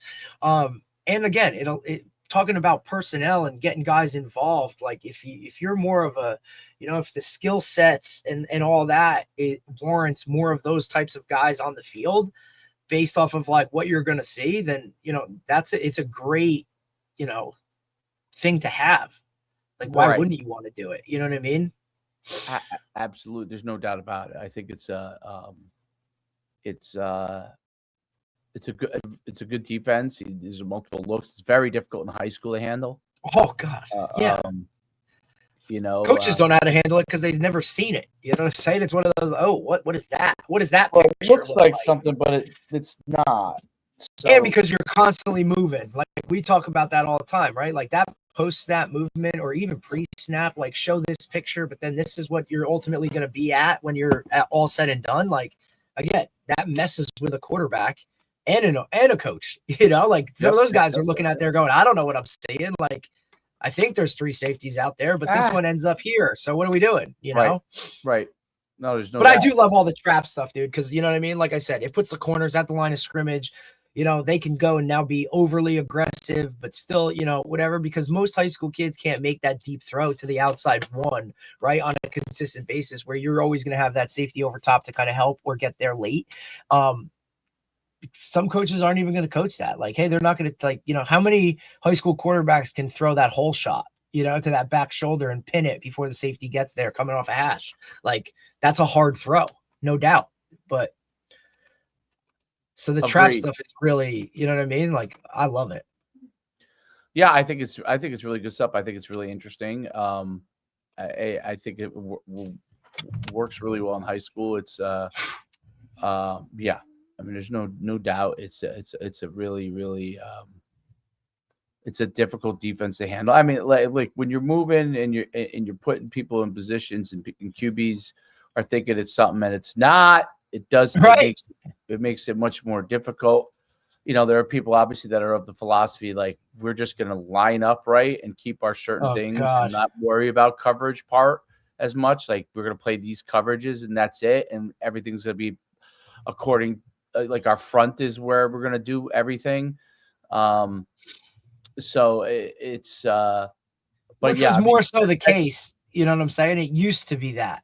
Right? Like the front controlled everything you did kind of in the back end, where we're seeing a little bit of that kind of change where now kind of the back end is dictating what you're going to do up front a little bit more. Right. So it's kind of changed the point of view, with the adaptation. I'm going to have to get him away from the whiteboard and flag. It's funny. I mean, before you got on, he was referencing like his son is going to do tackle for the first time this year. Oh, cool. And how old is his son? He must be younger. He must be he's definitely younger than yours. But they start like this week. Like they go 2 nights a week in the spring and then play like they have like 3 scrimmages towards the end of it before summer hits. So he'll get a taste of it. It's just funny to talk about that. Like in Florida, like their youth teams are starting practice already. Like it's awesome. That's pretty that's funny. It's amazing. I know. It's a totally different it's just a different world. It really is. I find it. I'm just watching like the NFL Combine, like the times are crazy. Majority of where these guys come from, you know. I don't know if they put out the numbers of it, but I'm sure the majority must. Oh, it's the fastest combine in history. And a lot of those guys were from either Southern schools or from the South, or or they literally talked about this being the fastest draft or the fastest across the board, the fastest combine in the history of it. Right? I mean, we're talking guys shattering things, big dudes really moving fast. And I think it pertains to like obviously the focus on strength and conditioning, and these guys that are here now have literally been doing this stuff since they were in middle school. So well, I think the training effect. So yes, they obviously are faster. But just the emphasis on it has been the training effect is a huge difference. No doubt. It's funny because when what's Ball, the basketball guy's first name? Lorenzo Ball? The father. Was it Lorenzo Ball? The father? No. I don't know the father's name. But I thought Lorenzo was one of the kids, maybe. Yeah, maybe. When he came out and that whole thing when they were coming out and everyone's like, this guy's like what he was doing with his kid, I guess you would say it's like maybe 10 years ago, like he was like, everyone's like, oh my goodness, dude. I mean, people now 100% are openly explain like that's what they've been doing and preparing for. You saw it when they interviewed Lorenzo and Sonny Styles, his mother. Well, if you look at Amon St. Brown's dad, who was, oh yes, like, he's the biggest. Well, he just did very well. I would say he was just because he's been dealing with it for his entire life, right? Because he talks about 9 years old is your point of no return. You pick your sport at 9 years old and you run with it, right? Like he was just on the pivot podcast. Yeah, I watched. Yeah, so I listened to him speak on it. It was It's very like his if point you of view think is about different. if you think about yourself, like I try to think about myself, right, or yourself, and the difference is like even though obviously football was your favorite sport, you played multiple sports. The training emphasis for football, at least with me, didn't start to really happen till almost ninth grade. I mean, I was Yeah, no lifting. doubt. It was high I school. was lifting in eighth grade, but Well, I told ninth you the grade, rule was we weren't allowed in, like you weren't allowed in the weight room until you were at least like your 8th grade season was over and you were like now a freshman, right? So that's when you kind of were allowed to go to the weight room. At least we didn't even, and it is a long time before that was even a big thing when I was in school. So I really had to lift right, because it was you don't want to lift too early, you'll start. Well, I lifted outside of that. that I went to a gym. I was going to a gym. So like in eighth grade, I started lifting at a gym. My father went to that gym and I would lift there. And obviously I ran track was the catalyst for me, and conditioning wise was wrestling to help me get those were catalysts for it. But it wasn't a primary focus. Like it was a seasonal focus. And I guess lifting became obviously my focus towards football, right? Whereas now you're doing literally drills within your training, not just the lifting and the speed part being focused around your sport, but the drills even within your own lifting training or within your own, you know what I'm saying? Like you might do a couple of drills. It doesn't mean you have a ball in your hand, but are more associated with like a running back, let's say, or a linebacker or a quarterback, right? You see the band drills and stuff with bands for quarterbacks and so you or lineman based stuff where you're using pads and or different types of shocking things where you're punching and those kind of drills, whether it's a med ball, just a little more focused, even within your strength or speed training, which I think is over a long period of time. My guess is that it probably begins to help. And that's the biggest thing that I think, because I think parents will all of a sudden go crazy with it, right? Like they'll see that and they'll say, I've got to, do what a St. Brown did, with my kid. And because he's advocating like your kid could be a pro athlete too, quote unquote. Right. And so what it really is, your kid can become the best athlete he can be. Right. Yep. That I would agree with. And if you find the right people to help you, or if you're knowledgeable in that space, becoming a pro athlete will also be a cultivation of a lot of other things that some will be innate and some will be cultivated, right? So no doubt. Like I could train a kid exactly like St. Brown although I will agree with him on this, choosing the right sport is important. Because if you're 5'3" and you decide that you want to be a pro basketball player, unless you're Muggsy Bogues, and there's been one in the history of the NBA. I was going to say, yep. You're talking about, yep. That means that you'd be better off playing the lottery every day, pouring $10,000 in the lottery every day than producing another Muggsy Bogues, which just kind of in perspective for the rest of your life. Spend $10,000 a day on the lottery, the rest of your life, you still probably have a better chance of them being Muggsy Bogues. So whatever makes a 5'3" athlete gives them the best opportunity sport wise. You figure that out. Maybe that's it. But if you decide to be a basketball player, you might be able to. Hey, there are kids that are explosive that maybe they start in a high school basketball team at 5'3". I'm not saying that can't happen, but you could have a really good career. Could go to the next level. It's going to be real difficult, right? So, I think the best thing is over the long haul in overall general development of them, maybe you gearing it towards your sport. Maybe they, as long as they want to be in that area, gearing it towards sport. Now, his points about taking away choice. So I think there is an element to that is correct, meaning putting them in things, getting them to train, because it takes kids a long time to understand the training benefit for them. You you want to make it as fun as you can and all those kind of things, but it's going to take a long time, not till they literally maybe become a sophomore, junior, do they start to really even understand it. So I agree with that. You want to put them in it, even though they may not understand why this is being done, how it's going to help them directly. They will see success that probably will encourage them, but I don't know that now the element of choice, and sometimes that you should ask.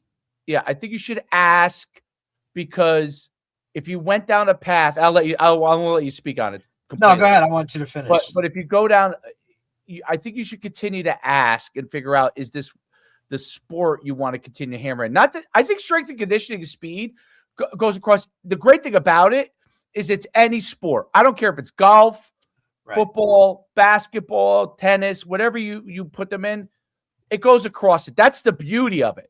But I think you should continue to ask sport-wise, because that can change over time.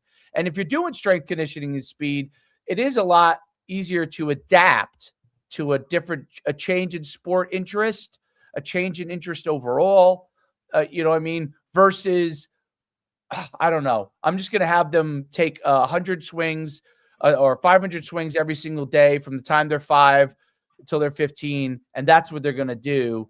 By the time they're 15, you need to keep assessing it, because along the way they may say, I don't know if this is, you could easily get a Marinovich if you don't continue to ask. He has a certain level of genetic luck associated with it, right? I mean, there's no way around it. Like, and he says it, like, obviously he breeded with, married a woman. There was talks about it. Yeah. So if you do that, there's a certain amount of a luck to it, in the sense that it all hit right, and now you're cultivating it. But that's the thing that, like, people got to read a little bit between the lines and some of that stuff. I do think the pivot, even though there's a lot of stuff that I love and hate the pivot, you know what I mean? But I like that. It's an acquired taste, right? Like, some of the stuff that they look at, it's like, hey, what are we talking about here? I don't agree with some of the stuff, but like overall, I just, they ask the right questions, and they talk to, like, you know what I mean? Some of the guys that I really like to I think they did a good job in that interview. Oh yeah, especially, and look, and that's been a long time coming, because like Channing Crowder, like he references him a shit ton in that world, in that space of just kind of how he did it and whatnot, in terms of like raising, and he has a kid, I guess, Channing, if not 3. Yeah. But like, not on that, you know what I mean? And also Ryan Clark has a son who, was at, was at Arizona State, then he's at Notre Dame, like kind of in the league a little bit, like here or there, practice squad stuff. Like, I think when they talk about the parenting stuff like that, I mean, it's not their forte. It's not like what they usually talk about, but to have him on and hear his viewpoints on it, right? Because he's just so real in it. And he's like, look, yeah, like, this is how I did it. It's what I believe in, and it's how I would do it again. You know what I mean? Like, it's not a view or a way or an approach that a lot of people are willing to take, No, he's a great St. Brown or John Brown is a great listen to, because I think it doesn't matter whether you agree or disagree. I think it's good to listen, because it gives you ideas. It's going to make you think. Exactly. It's going to make you think about how you're going to do things or whatnot. It's also funny. I thought the best thing was, like, kids are great students too. They weren't. Well, that's a bit right, because look, like, he was in high when he got asked to go be, I think it was what, Mr. like, because he was what, the strongest man in the world or whatever. Mr. Universe. He had to make a choice in high school of like, hey, I'm gonna leave school and move to Europe to like do this, right? So like, he up and moved his kids and family, right? Like, he made that choice, and then he kind of made everything work with it. It's why his kids speak like multiple languages and whatnot. Like, they were raised like in Europe, right? And obviously, like, just some of the things that he talks about in the way he approached it, I liked it. Like, you can't be your kid's friend, and you gotta, like, sometimes really bring the hammer down, and you gotta, understand, you gotta do a little bit of research on like your part, right? Like, stop getting in the way, stop allowing like your shit to become your kid's shit. You know what I'm saying? Like, you gotta do things for them, right? And take care of them, right? Rather than like hide behind, oh, it's this, or oh, it's that, or it's me. Like, you know what I mean? Like, that was what he kind of like, when he was summing it all up, really talked about, was like, hey man, like you just have to be willing to believe in your kid that they can be great, and not let all these outside factors kind of deter you from really going at what you really think is the way to do it, you know? Because outside people, this is the biggest thing. And see, I don't want to speak to you because I want you to speak on yourself for yourself. But I'll use myself as an example. It's just, I grew up very early knowing what I wanted to happen. Okay. Right. And I mean, that's why I always reference that wrestling was actually my best sport. It didn't matter to me that it was my best sport. Well, I loved some of the things too that he wanted talked to be about. A football player. You know what I'm saying? I like that he talked about that too.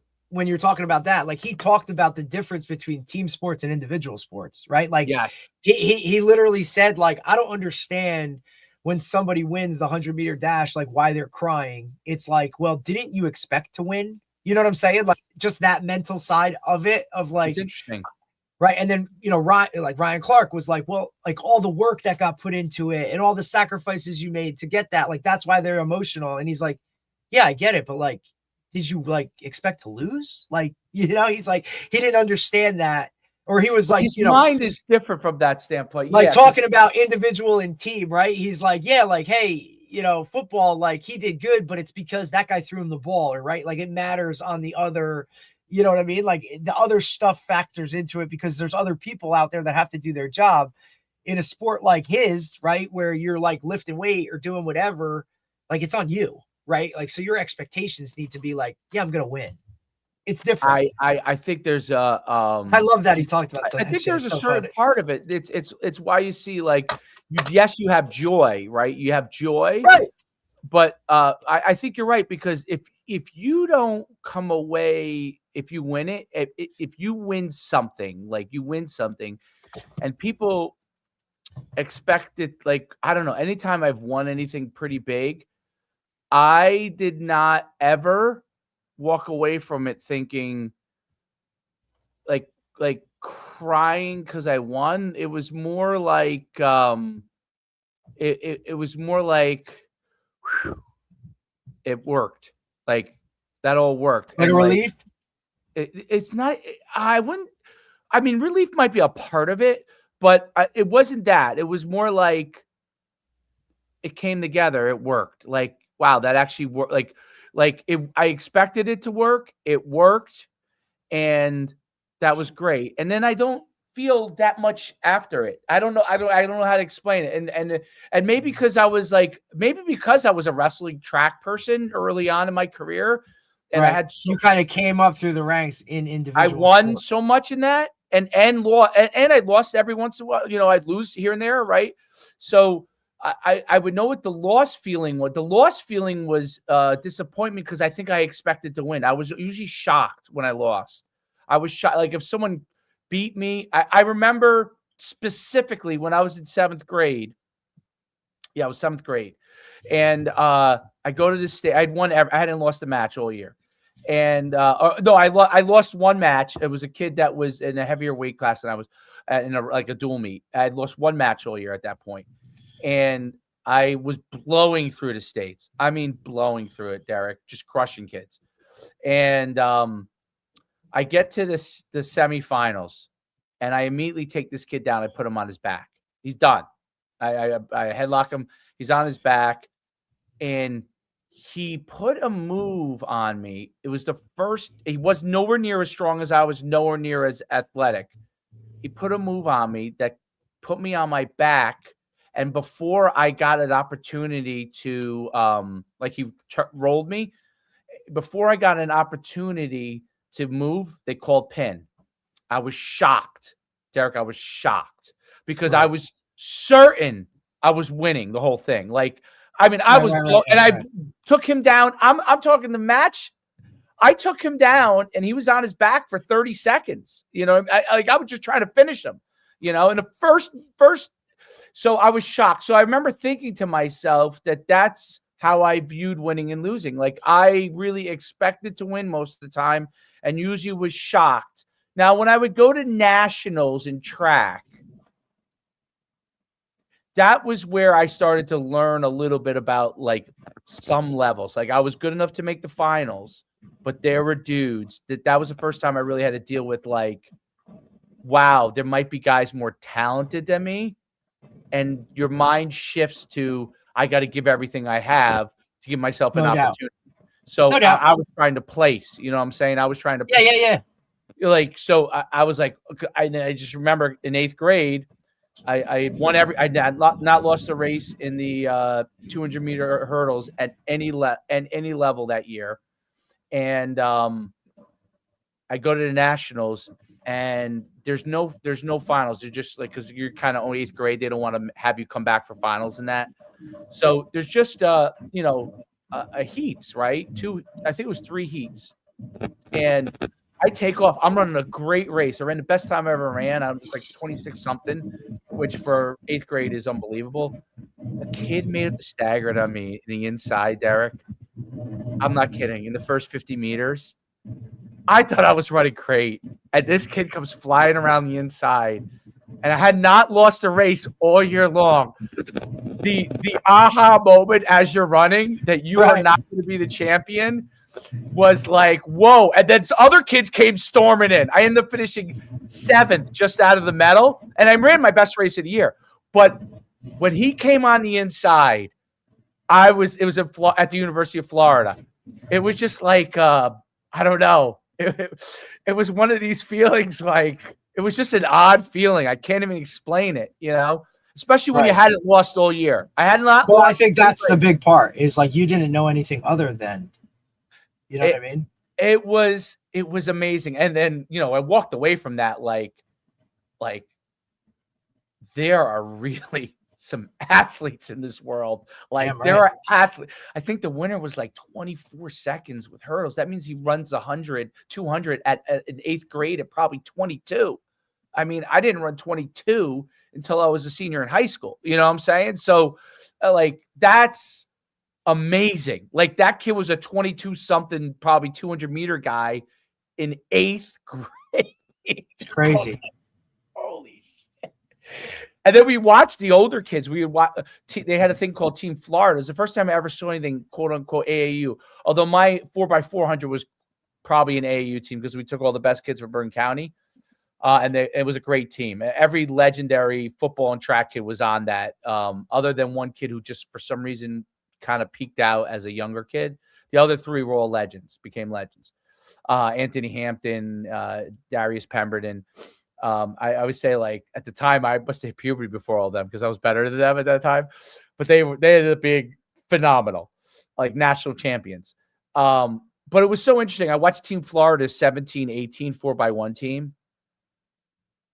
I had never seen speed like that in my life. Like I had been to my father's track meets. I had seen champions, you know, in Bergen County in the state, and they were good. I had never seen. They ran like 40 point something in like, and they were an all-star team, you know what I mean? But it was, I don't know. That's why it's like when I see things now, even I remember seeing these as a young kid being exposed to. Obviously kids now are exposed to it earlier. And I don't know that that's necessarily a great thing, because when I was exposed to it at 8th grade, it just drove me to work harder. I don't know if you're exposed to it at 5th grade that it drives you to work harder. It just kind of makes you more question yourself a little bit, I would think. But in 8th grade, if you're a good athlete, it makes you drop. It was so interesting. These kids were flying, and it was almost unfathomable how fast they were. They were so fast. That's the only way I can describe it. They were so fast. And when you think of yourself as being fast, and then you see what I call real speed, like, you know, there's levels of freakness in the world, right? And most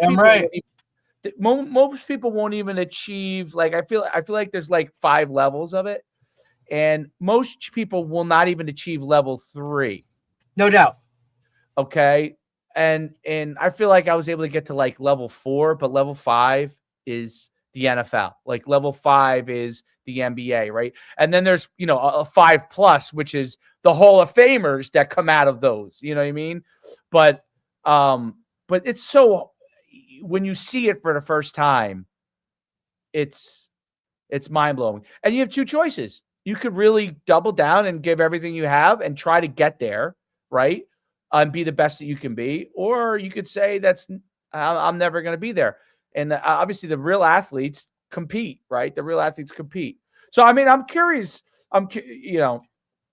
Obviously you were a phenomenal football player. AU basketball might have been like your aha and some of that stuff. Like, I loved it. Yeah. It was awesome. I always reference that, like, I played on an AAU team.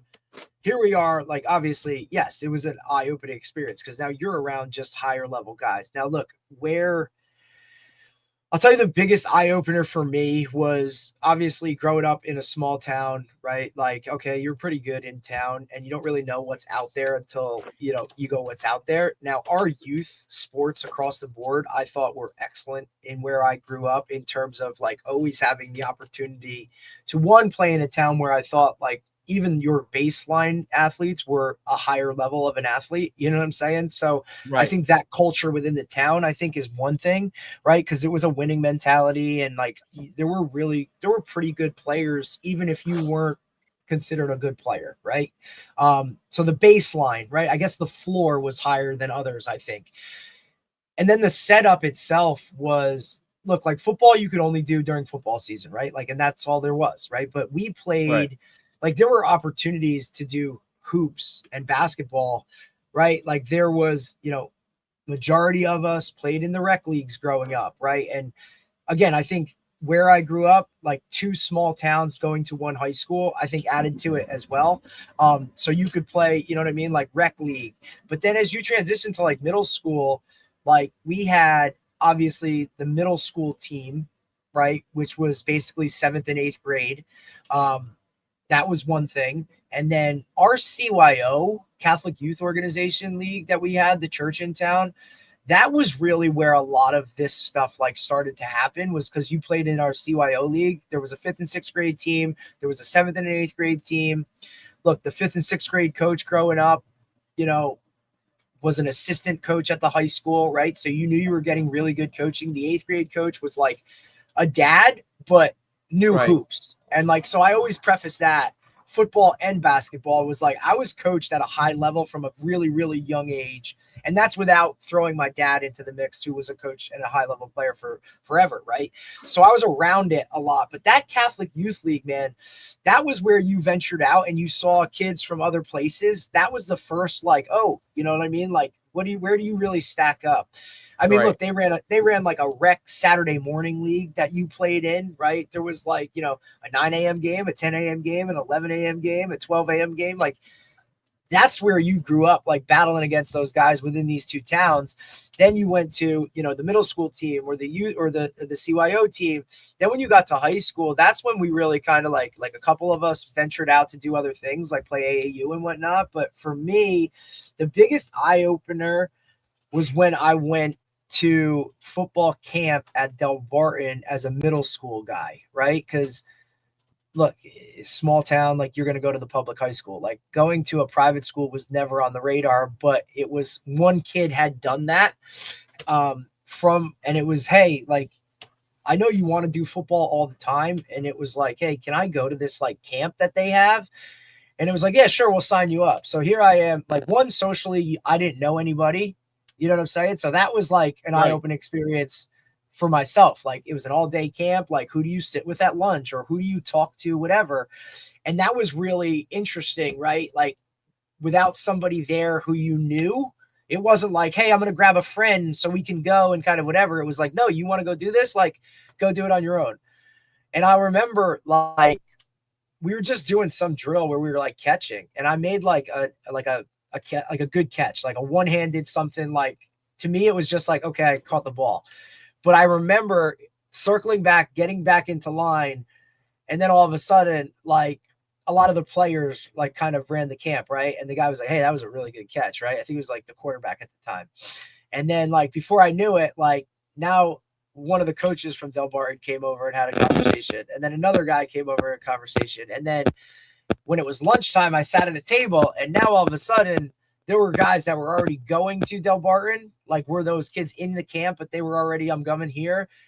Now all of a sudden, like, I sit down at a table, and now they sit down at the table, right? And it was just this now, like, oh, and then by the end of the week, it was like, hey, I think you should come to Del Barton, right? Like, hey, after camp, like, point out your mom and dad because we'd like to talk to them, type of thing, right? So that's where I think really flipped a switch in a lot of different ways, right? It showed me that, like, being good at a sport now opens a lot of doors in, look at these kids are talking to me now, right? Or these guys are paying attention to me. And now by Friday, it was like we were best friends. Like, hey, man, like, it was just that really kind of opened it up for me.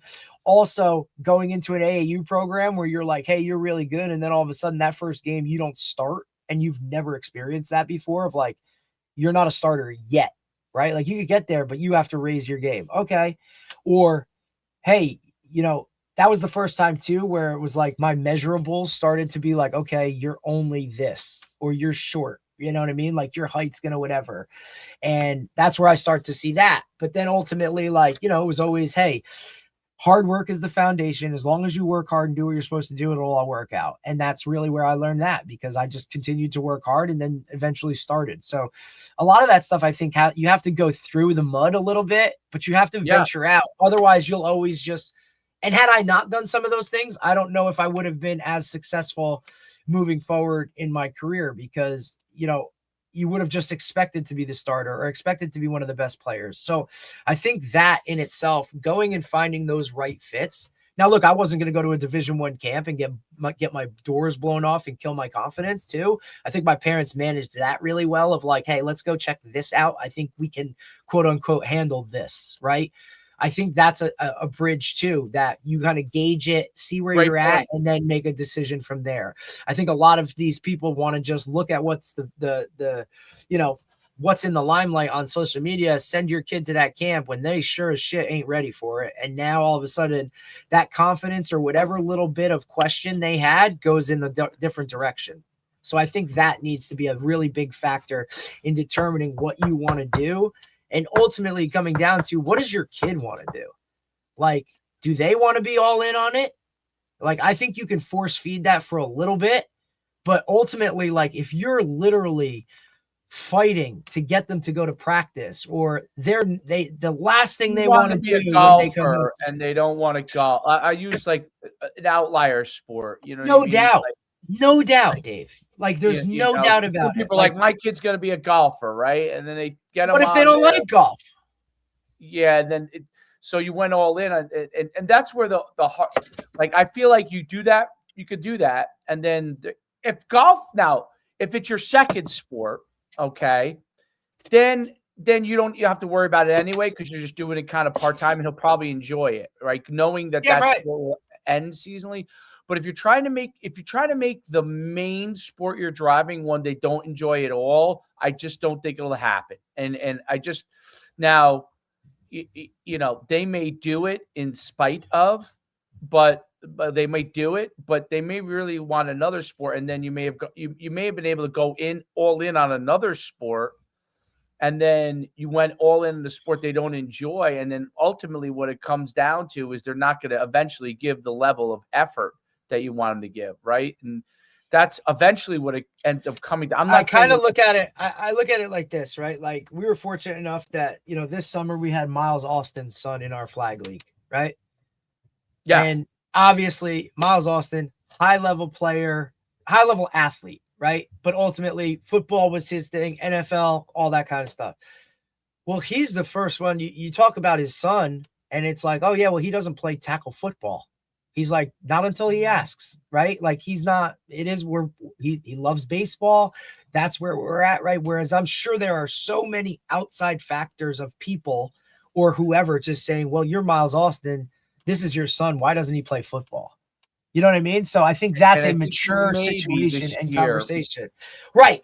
It wasn't like, hey, you're never going to do this. It was, hey, when the time is right, like, we will look at it and then we'll go. right? But I think that's just so important. Like, I'm not going to force feed something. I'm going to And you push can it. still train them accordingly, even if they're No not doubt. in that. So and they won't even know. You could be training them for football by playing flag football, by catching in the backyard, by doing drills without even having to put them in it yet. All of those little things, right? Like if all of a sudden, like, you know, like my daughter's going to know how to shoot a basketball, right? Whether she plays basketball in any capacity or whatever, because the way it is right now, dude, like she might be a hockey player because she just wants to bang into everything that it's like, you know what I mean? Like, oh my God, it's like, you know what I mean? It's like, oh, great. But these avenues now for her, obviously, because she's my first, right? So she's going to hit it before, obviously, my son does, who literally is like 9 weeks, right? Like, I just can already see it. All right. You know, obviously it's trending that way. But I also see like her love of what her older cousin does, which is gymnastics. And she's forever flipping around and doing cartwheels. And, you know, she's got the bar in the house with the mat underneath it, right? So now my daughter goes and hangs out with her cousin and watches her flip around. And, you know, I come home the other day and she's doing front rolls, like picture perfect, like, okay. And always talking about like, hey, I want to go to gymnastics or I want to run around. Like we've brought her over there for some meets and stuff. And she's on the rings and she's bouncing off of this, right? So I think just the exposure to certain things will create a passion or a love for it at a very young age, right? Like if I go and put her on ice skates and she has a great experience, well, Dad, I want to go ice skate, you know? And I think that in itself could be the prerequisite to like, look, if you can't skate, you can't play hockey, right? I also think you need to know the makeup of the town where you live. That's a big part too. What are they going to have opportunities for? Absolutely. So like I wouldn't in Butler, right, where I'm from, I wouldn't push my daughter or my son to play lacrosse because there's no lacrosse program, right? Like why would you do that? Now that might be move, I guess. 100%. Now look, who's to say that I couldn't have been a freaking John Hopkins, you know, lacrosse player if we had it, right? So we could have. No doubt. Like if I had gone to Mountain Lakes where lacrosse was the thing, like shit, like I'd probably have a different outlook on things, right? But I agree. I think you need to be aware of a lot of that. Like, look, like even for your son, had you raised him where you grew up or where you had originally lived, right? Like think about it, because he would have gone to where? Public school would have been West Orange? No, or West Essex? West Essex. So there you go. Like think about that. Like probably going to push him towards wrestling or something of like what West Essex is good at. Football, I guess, as well. Right. I mean, shit, they're good at almost everything. So you know what I mean? Like, right. If I'm there and I have, you know, my daughter, I'm pushing her to field hockey because they have a really good field hockey program. What do I know about field hockey? Not much, you know, but I could train general athleticism as a young pup. And I think that's the approach to take. I think you train that. I don't think you want to like. And you could do that as a little kid. Literally. Dude, my daughter hopping. Like hopping around, jumping off, like, you know what I mean? Look, mom's going to be the first one to be like, hey, I don't want you to jump off the couch onto a cushion.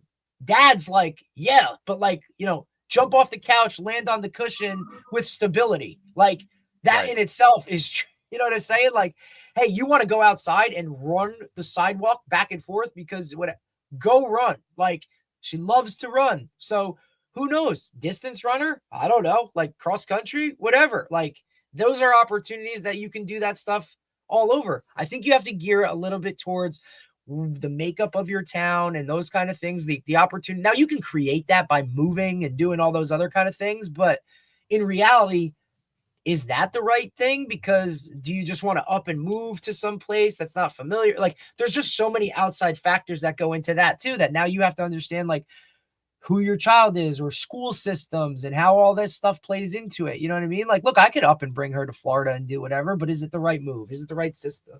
Is her not being around family like she is up here gonna affect her? Like, will that affect so that what I think is the right move might not be where she would flourish somewhere else because grandma and grandpa and aunt and uncle can come to games and all that kind of stuff. You know what I'm saying? Like Look, I'm literally seeing it right now with my two nieces who play at Butler High School. They're basketball players. They're sophomores. They just won their second round game in the playoffs, right? They beat Indian Hills, who upset the #1 seed. So here they are, like, but you go to that game and there is so much extended family. Like half of the bleachers are made up by people supporting these two girls. Like, is being around that more important than having them play on a better team at a bigger school, right? So I think you have to, like, there's a lot of shit to juggle, but if you're and look, and you're gonna have to make some tough decisions, and you're gonna have to, but if you make that decision, be all in on it. Don't half-ass it and always go back to, well, we should have No, like Brown, like what's the name, John Brown, like what he said, like, dude, you go in on it and you go all in on it, and then you support it. Yeah, they're hard decisions, but it's part of it. Like, you want to be a parent, like, this is what it is. Right. There's no doubt. It's it's you have to be willing to do the things necessary to give them an opportunity. And right. And look, like your example too, like raising your son, like, he's done every sport imaginable, right? Like, name a sport he hasn't tried or done or partaken in. You know what I'm saying? Like, you're talking wrestling. Track clubs, wrestling. He hasn't done wrestling yet. Is that the only thing he hasn't? But I mean, think about it. There's an opportunity in where you live to do it. Oh yeah, I mean, there's definitely wrestling is huge over here. So, but that's what I'm saying. I mean, look, and I just referenced, like I said, I was talking to somebody the other day. I said, look, like, you want to look at like the group champions for wrestling. Like, there's like 3 teams coming out of the Shore. So if you want to talk about like where team wise wrestling matters, like, it's the Shore, right where we are. Who's gonna win? Oh, they've already like the group finals that have already partaken, like, already happened. Like, who won from? I have to pull it up specifically, but even if they didn't win, Dave, it was the team that like got beat. You know what I mean? Like, like Brick Memorial was in the Group 4 finals, right? Okay. Southern, right? Yeah, Southern's always group great. Champs. You know what I mean? I'm telling you, it was like 3 of the 4 were short. Rumson. You know what I mean? Like, Rumson, okay. Oh yeah. Oh, dude, unbelievable. But like, that's like, I kind of look at that. That place is amazing. It's a factory, dude. It's a factory. For a small school, it's really a factory. There's no doubt. Yeah, 100%. There's literally 100%. You know what I'm saying? Like, look, even if you look back, like 2025, even go back last year, right? Group 5. In the finals, right? Southern and Bridgewater Raritan. Okay, there's one. Group 3, Delsey and Brick Memorial. Okay. Group 2, Rumson and Caldwell. Okay, right? Like, so you want to look at schools of like where it matters. Like, there you go, dude. You know what I'm saying? Like, it's easy to kind of go look up that information. I think you got to be aware of that as a parent. That's just me. Obviously, it's because it's hard to like. I mean, when you look at towns you move into, you want to know that stuff all comes into it.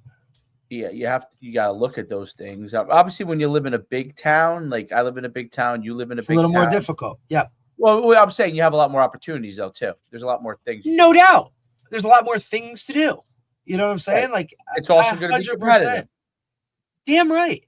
So it's a both. You know, which is hell yeah. But that's what you want. Like, you don't want, no offense, like, I don't want them to dominate everything from the jump. You know what I'm saying? Like, you want them to be on the bigger end of dominate when it's you want them to dominate because they talent is one thing, but because they understand that working gets you there, that becomes. Yes. That's what I want. Like, as long as I know that my kids are going to work hard and always give full, complete effort, because I want them to control what they can control, right?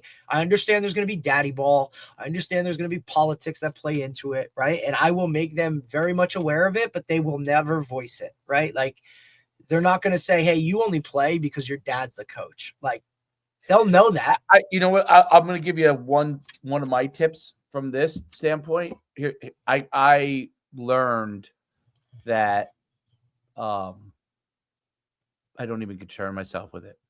Yeah, no shit. No. Yeah, because you know what happens? Like, now I would never put him in a situation where he wasn't good in that role, but Right. I don't concern because people literally this was one of my eye-opening, obviously, things that once you actually yourself become involved in it, Oh, hell yeah. you think about it one way as a high school coach, and then when you actually see it when you're in it, Oh, that's yeah. why Greg also talks about it. I think All the part time. of him is surprised, if I'm not mistaken. Part of him was almost probably surprised. I think that he's surprised at the level that goes into it because I think he grew up with it. no, yeah. I mean, I grew up with it too, Like his right? dad being So the coach in I Wayne. grew up with it, Yeah, of but I course. didn't. But Anybody whose parent was a coach. but you know what the difference was? There wasn't as many people have sports as important when he was playing, just like when I was And it playing. wasn't so in the limelight with social media now. You might have you didn't one. know Yes, some of these things that went on, right? yes. Like there was a lot of like, I don't know who called on the phone. I don't know who sent a letter, right? But I sure as hell see who posted something, right? The access to Correct. seeing all the craziness now is very much in the limelight. That's a great point. Yes, so you think if you get caught up in it, you think you think that you're actually like behind, but everyone's at a different pace. Like you would have never known if you were behind before. Okay, you were probably where you should be. Okay, in your development. Now you're looking at it and saying, "This guy's doing this. Do I need to do that?" And in some cases, yeah, there's stuff you could obviously you could always learn. I mean, that's the beauty of the internet, is that there's plenty of things to learn. That's one of the things that's eye-opening for a coach, right? Is that, wow, I'm learning. I've learned a lot of things that I might not have learned before in that capacity. But you also have to take it at face value, meaning like, just because this person does this doesn't mean it's good. I use the example, like people send me film on youth kids, and that some of them are on our youth teams, and I've actually seen them in person. I don't know if they're playing against a lower level. I don't know. Well, think about it. That's why film evaluate. That's why guys want to get guys at camp. I don't know what you're playing against. Shit, you might be using AI. They're not as good. So like that's the like I'm like, whoa, you know, and when you're in, like, obviously our kids at Middletown and obviously the River Plats, those kids have been working obviously for a long time, right? Yeah, right. So it's instilled in them. when someone tells me that they're good, I actually have to see them against either us or those kids to really get a good gauge, because our group has been, now there has been kids that are really good, obviously, but I know they're a good baseline for me. They're a baseline to be like, I mean, if you're in range of them, then you're good. It's a good baseline. But and there are obviously kids from any town could be great. No doubt. It's a baseline. It's surprising sometimes, because you're like, wow, that's I realize why college coaches are like, I need to see these guys, because like you'll watch a film on a kid and I'll be like, wow, this kid's good, and then you play against him and he's not good. It's not that he's not good. He's not as good as you like that film kind of states. You're like, wow, for a guy like me, always worked the other way, right? It was like better than the film showed. Like, well, I think like the intangibles and the things that film doesn't show, right? Like the ability to be a team guy, the ability to, work hard and fill in the gaps and do all like like a locker room type of guy. Like, how do you measure that on film? You know what I mean? Like a guy that's going to stop 7 others from going out the night before a game so that they all play like shit. You know what I'm saying? Like, how do you measure that? That's very Look, hard. like, what's his name? Oh God, something V.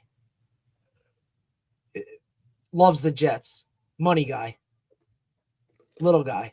He talked about that, right? Like, hey, this guy we're going to draft, like, he's going to go out on Saturday night, the night before a game, and guess what? The next day, he's going to come out and he's going to perform like a superstar, irregardless of what he did. He goes, but this guy is going to stop the 6 others that he's going to bring with him who are all going to play like shit because they went out. This guy's going to tell him, no, dude, like, let's go out for food and then we're going home. Right. That's really hard to measure. And most times, you need a guy on your team that's like that. You definitely do. There's no doubt. But it's at really the highest hard to level, find that. you're going to get more of, well, you're hoping you're recruiting guys that are like that and talented. Correct. You have a really good best team. of both worlds. A Liam Anderson, like. Yeah, right. There you go. Right. Stop him. And that's a hard thing. That's a hard thing, you know. So, but yeah, awesome stuff. Really good stuff. It was good stuff with PJ Gibbs. He really I love PJ. I mean, he's awesome. He's always, and look, I give him a lot of credit because he really does a lot of things. You know what I'm saying? Like he's ventured out. He's a guy that's left Mana Squad, which most people don't do. Like, you know what I'm saying? So it's hard. I'll tell you, it's hard.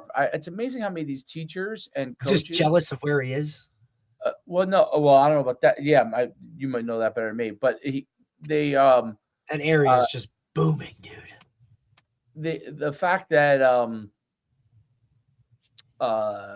and how crazy is that? Side businesses, they take on side 100%. businesses.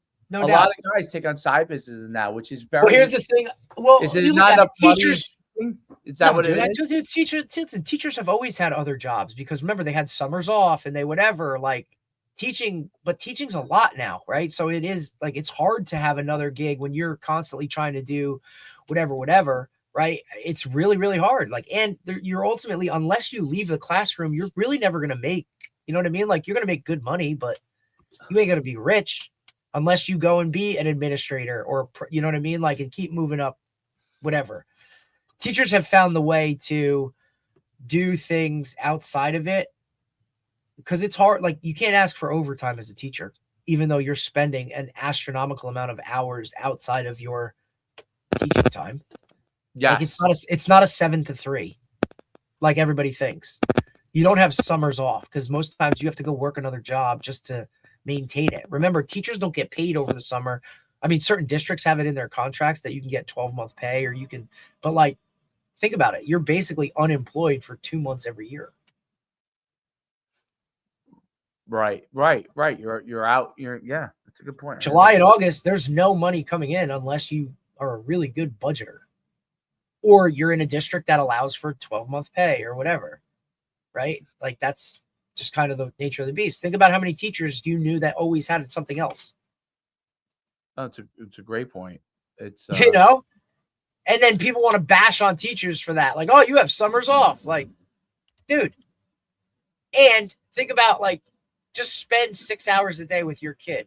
You tell me if you could do that 5 days a week and stay sane.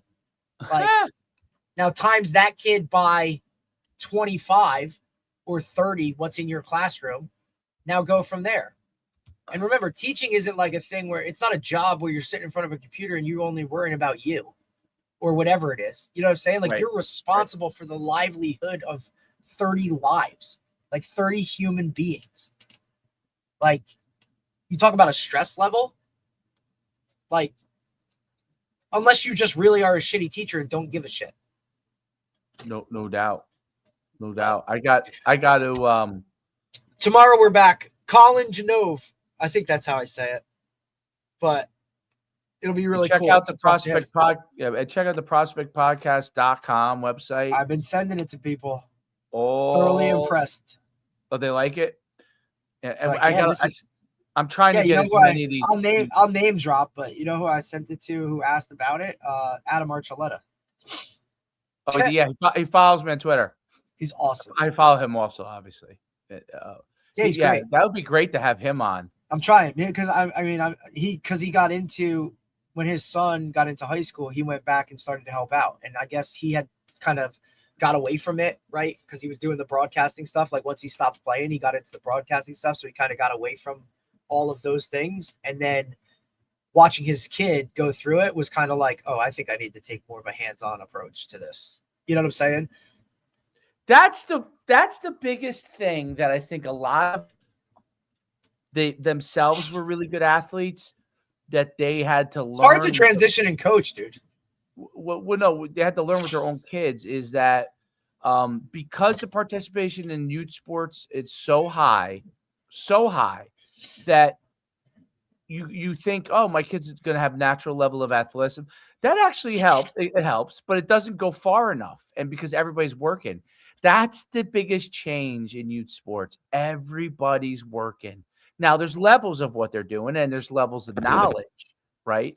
But I'm actually not, I don't want to rush your children along because you want to take your time and enjoy it. But I really am. I know they say that, but I'll tell you what, when you're in it, it's really hard to not want to rush through this shit. Like, yeah, I was like that too. But you know what I'm saying? Like, I get it. I want to savor the though, moments, and I love it. Yes, and like obviously, you've definitely been like, hey, like, I would really just like my son to like be at that age again, like, right? Where yeah, it was fun. You know what I mean? Yeah, and I get it. But it is stressful too. It was stressful too. And I'll tell you what, like, having an older one and the younger one, like, look, only 2 months into it or whatnot, but like, yeah, like, because to me, it's like you still want to give the same to both, and that's a lot. You know what I'm saying? Like, at the same time, you're still trying to live a life yourself, right? In a capacity to give them a better life. But yeah, it's difficult. So like, dude, parents that have like 3, 4, like, you're fucking crazy. Dude, like, God bless them, dude. 100%. Like, dude, I'm just like, kudos to anybody that has over 2. Because when it shifts from man to zone, God bless you. It's amazing. I mean, they deserve a ton of credit. I wish I was repopulating the earth in that same capacity, but right. I wish I could just do that too. But you know what? Like, that ain't how it works, bro. It's amazing. It's pretty cool. It's cool. But yeah, it's to go to the site. I mean, I'm getting these up as fast as I can. It's going to take me a month to get all of them up, the pictures I'm talking about. But but once it goes up, it's cool. Like, I'm looking, like, it does add something having each guy's picture up because I'm going when I've seen the, you know what I mean? Like, you see and the guy tomorrow, like, who we're going to talk to, Colin Genove, right? Like, he was an NFL guy for 3 days. Right. So, and now he's gotten into the, he has a weekly newsletter. It's called the Fortitude Chronicle. So it talks about, like, you know, obviously, like, you know, your mental state and all that stuff and like motivational stuff. So I saw he recently interviewed Sahil Bloom, who wrote, you know, obviously he's an author, The 5 Types of Wealth. So he recently just interviewed him. And I thought the way they communicated and talked about some of these things about like how you move forward in life and continue to, like, you know, keep your foot on the throttle and all that kind of stuff, like where your mental state needs to be, like, kind of piqued my interest. So I'm excited to kind of talk to him about how, you know, he approaches it and what he talks to guys about. So it'll be good. That's at we're 10 a.m. tomorrow. Awesome. All right, cool. I'll see you. Got it, buddy. Yes, sir.